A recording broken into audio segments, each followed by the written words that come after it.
3 things not to do after a breakup. Number 2 in particular is going to really save you some repeated heartbreak. So, first of all, do not beg for them back. There's unfortunately a kind of response that we may have depending on our attachment style where we want to reach out, we want to talk it out. We know that it's not right for us in our heart, but there's a part of us that feels abandoned or rejection, and we just start to kind of reach out to try to fix it. We want to, pour all of our energy in it so we can save whatever's left.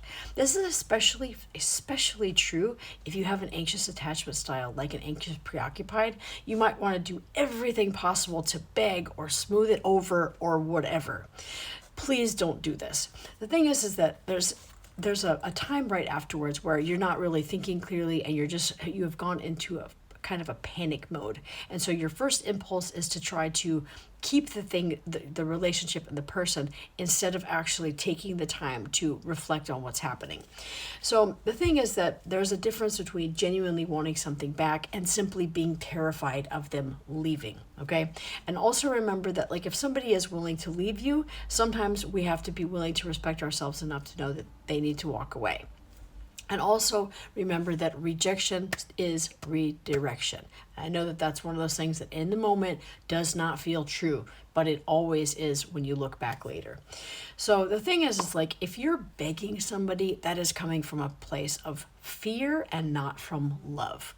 You are trying to preserve yourself. You are not trying to really act from a place of love and acceptance for yourself. You're just simply trying to hold on to something because you don't want to let it go. So, and if they come back because you begged, not because they wanted to, do you really want that person? And I know that some people will say, yes, absolutely, of course I do, but you don't. Somebody who's willing to walk away from you is somebody that you should be willing to let also go of.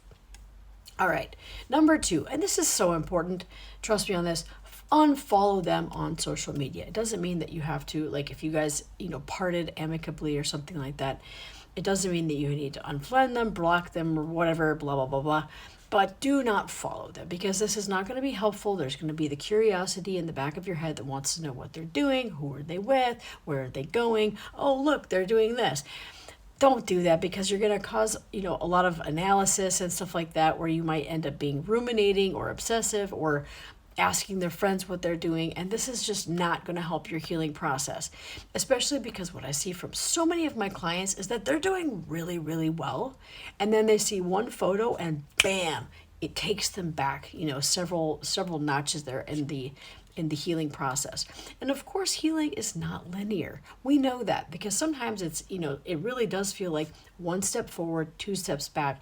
But when you constantly see what they're doing and you have a constant reminder, you don't allow yourself to even try to have closure. And it just kind of keeps ripping open that wound. So please unfollow. Do yourself a favor. All right. Number 3, please, for the love of all that's holy, do not jump onto a dating app.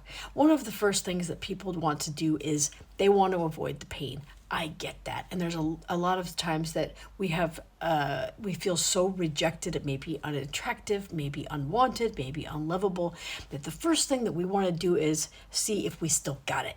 Maybe is anybody willing to swipe on us, whatever. But the thing is that we are not ready yet. And usually we know this, but there's a tendency to want to get that external validation because we're in pain, we're feeling heartbroken, and we're feeling rejected.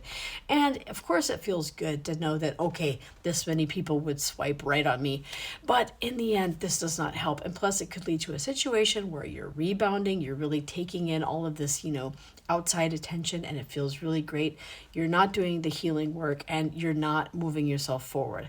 And what happens too many times, I cannot even tell you, is that somebody thinks that they're over the last person because they're feeling all goo goo gaga about some new person. And as soon as that new person turns out to not be what they thought, which was the answer to all their problems, being solved, that they now have the compounded pain and of 2 breakups. And that usually is what completely destroys them. And they can't even understand it because they thought that they were doing so well and they thought they had completely gotten over the first person, which was probably the long relationship.